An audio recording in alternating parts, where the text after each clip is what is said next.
Welcome to the Bite-Sized Storytelling Show, brought to you by Commaful.com, where we bring you techniques, advice, and stories that will help you on your writing journey. Without further ado, please give a warm welcome to our special guest.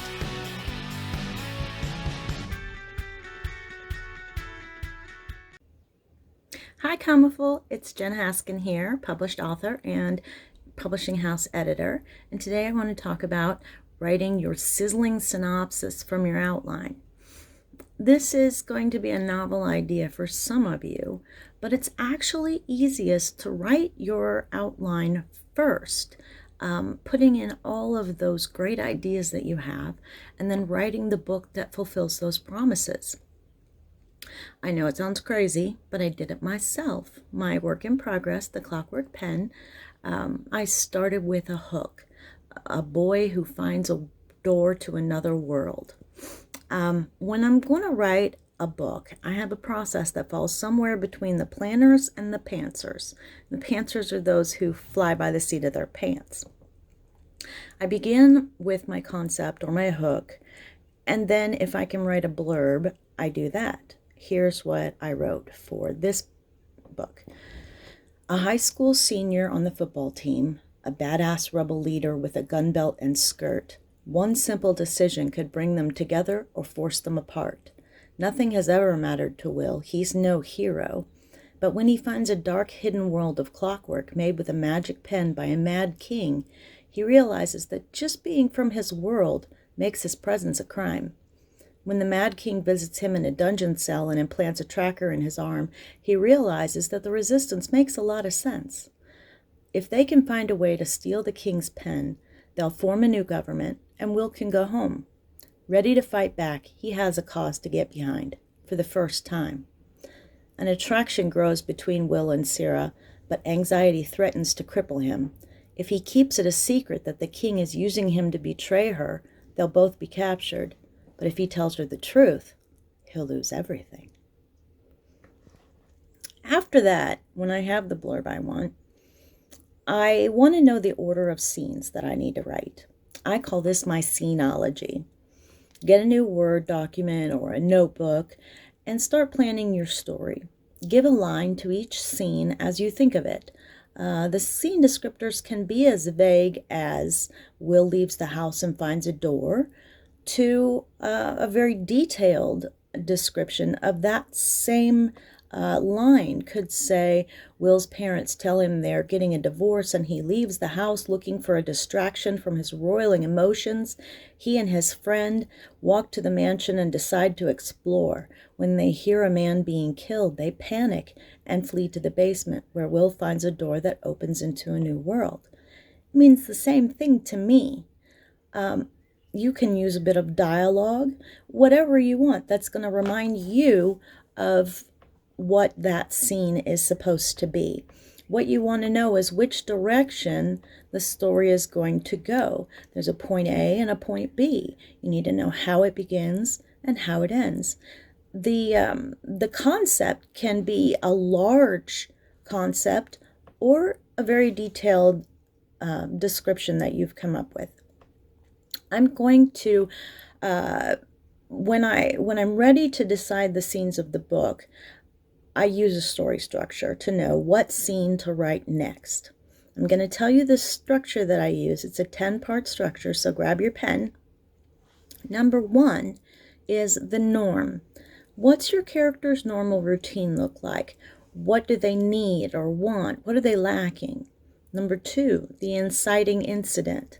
That is the event that turns your character's life upside down and starts the action of something new and or unexpected. Number 3 is your first point.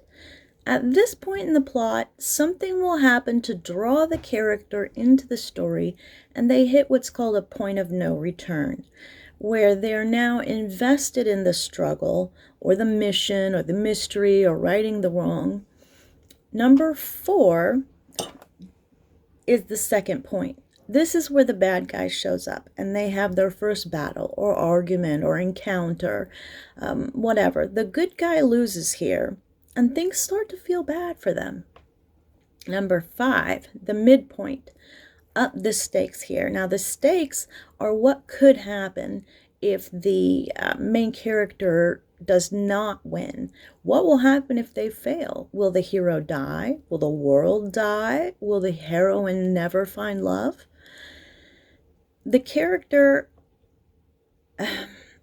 starts to have deeper feelings here. If there's a love scene, the feelings deepen.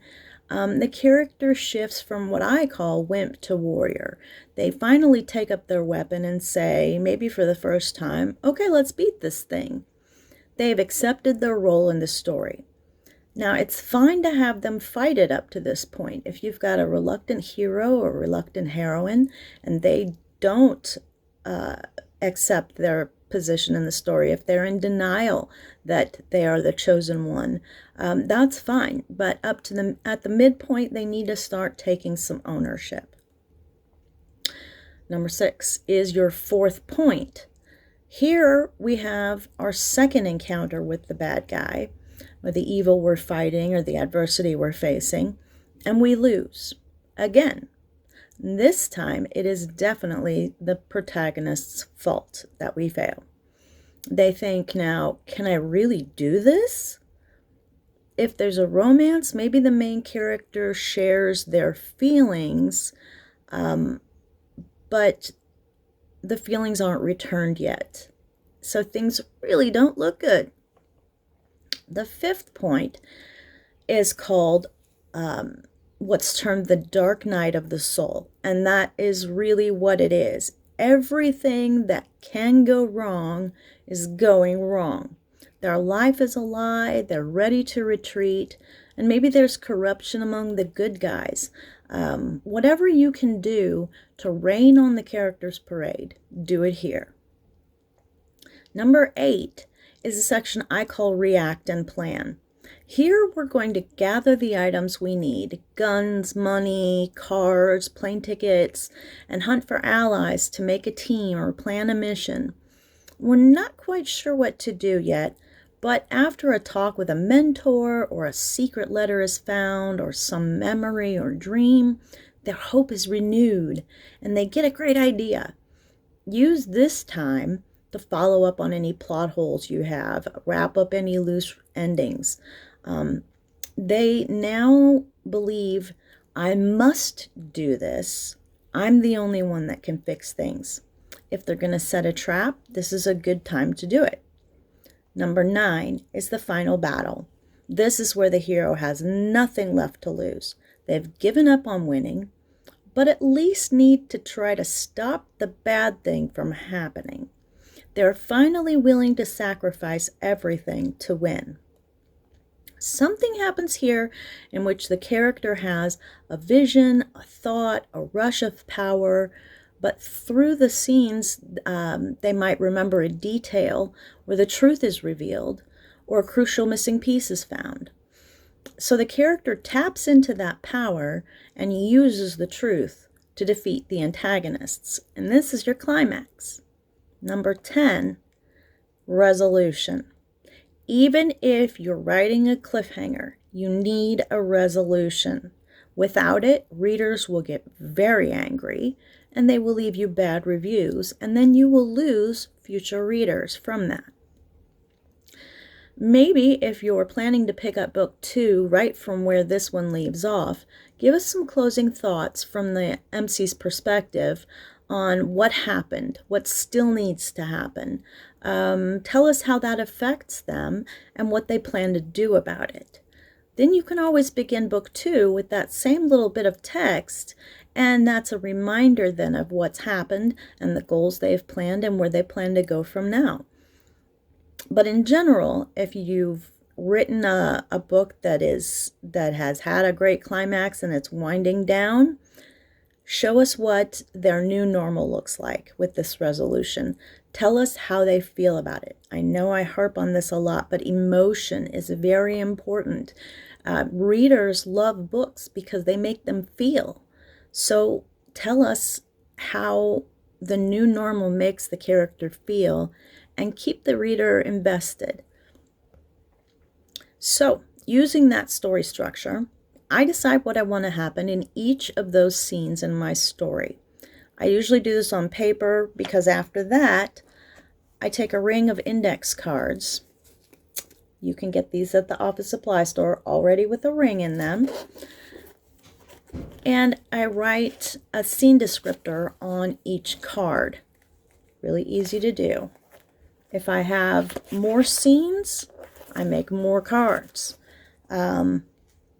Some have a simple sentence on them. Some are stuffed with dialogue and covered with extra post-it notes. You can reorder the cards any way you wish, add or subtract them until you have the story that you want to tell. So then I flip to the first card, read what it says, and write that. Then flip to the next one, write that scene. And you just keep going until you're done. Flip and write, flip and write.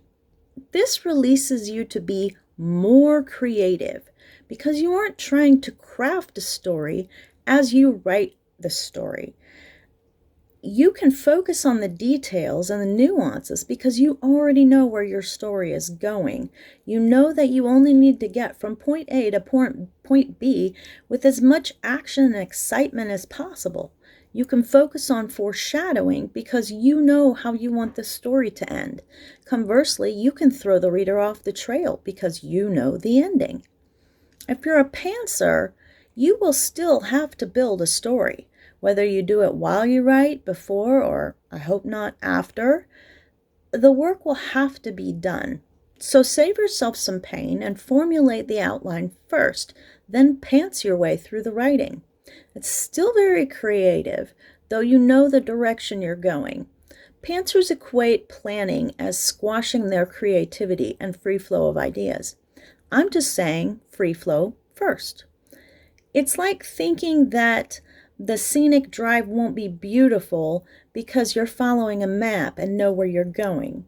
On the contrary, if you don't have to look at the map and decide where you're going the whole time, you're free to enjoy the scenery where you are. I know I said killer synopsis, so here we go. If you wrote out all those scenes in a Word document, you're a step ahead. If not, go type those up. A synopsis is simply an edited list of your scenes. And that is exactly what the agent wants to see. Make sure to include the ending. Not in the query, but in the synopsis. Definitely include the ending. And add a few sentences in there to make the piece flow in sentence form. You've got the bones of your synopsis. It's much harder to do this the other way around and write the story first, trying to make something that you've already written sound exciting or quantify it. If you didn't plan the scenes, it's very hard. It's difficult to know what details to include and what to cut out. I think the first synopsis I wrote was probably 10 pages long. They should be about 2. I had no idea how to condense all that information. Here's a tip. If you're working this way, and a lot of you will be, my suggestion, since you're likely the most familiar with your work, is to put the manuscript down, don't look at it, and try to do a scenology of your book from memory. What happens in the first scene? What's the main point of the scene? Use the story structure that I talked about before and ask yourself, what's the inciting incident? Write that down. What's the first encounter they have with the bad guy? Write that down. If you have a list of your scenes, put them into sentence form, and you've got a synopsis. Now use descriptive words and tighten it up. Make it concise and informative. Agents aren't going to judge your writing skill on your synopsis, but it does make a good impression. And if your book is a horror, feel free to make it creepy. If it's a comedy, make us laugh. If it's whimsical, use words of whimsy. It's not required, but if you want to know how to write a killer synopsis, that's how to do it. Just remember, you aren't married to your scenology. If you plan out a great story and get to the 4th point and get an idea for an even better ending, go for it. Write new cards and shove them in your deck and write from them instead. Happens to me all the time. But I wouldn't be as free to see my options if I didn't already know what they were. The plan is not a prison sentence. It's the bolt cutter that will set you free to write the way you want. Good luck with that. And if you want to see more about writing, editing, publishing, and marketing, feel free to go to my website at www.jenniferhaskin.com. Thanks. If you found this interesting, be sure to like, subscribe, and give a special thanks to our volunteer instructor. Reviews and likes really go a long way and help us provide more awesome writing resources to the Commaful community. If you aren't on Commaful yet, you can join a community of poets, short story authors, and fan fiction writers on Commaful.com.